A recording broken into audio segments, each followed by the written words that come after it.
A tale of two Alaska cities. The president's warning to Putin before their summit in Anchorage. There will be very severe consequences. And after 2 years of devastating floods in Juneau, new barriers hold back a river.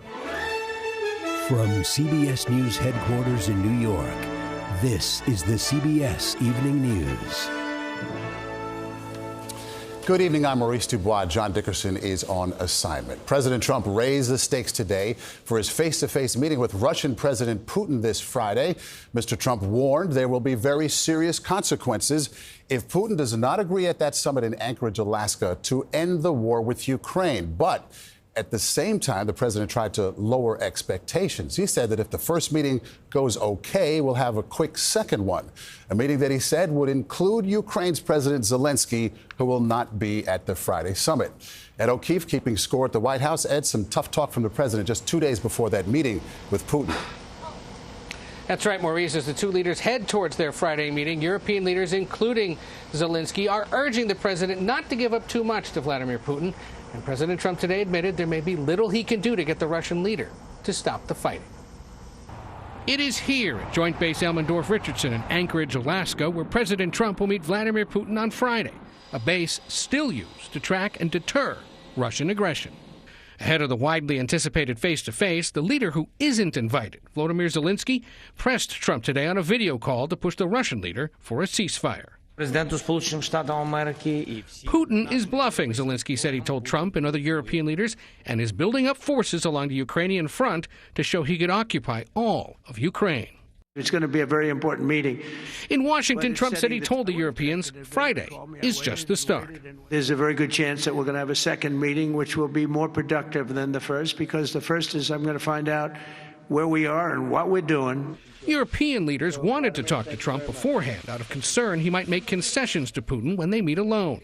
And today, the president admitted he may struggle to convince Putin to stop targeting Ukrainian civilians because it hasn't worked before. I guess the answer to that is no, because I've had this conversation. Ben Jensen agrees. He closely tracks the war for the Center for Strategic and International Studies. Putin's not going to stop that, but you still have to have him sit down, talk to the president, meet Zelensky to even figure out what you can get him to stop doing. Doesn't Putin already win because he's getting this meeting? He's getting it on U.S. soil, he's getting it at a military base, and he's getting Trump one-on-one? If you buy this view that Putin is a master of information warfare, which I frankly do. I mean, remember, this is a guy who grew up in the KGB, learning how to lie, cheat, steal, and assassinate. This is someone who actually is seizing this moment for domestic propaganda value. Ed, we are still 2 days away from the summit. A lot can change between now and then, of course. But Zelensky, did he make any headway that's going to last here?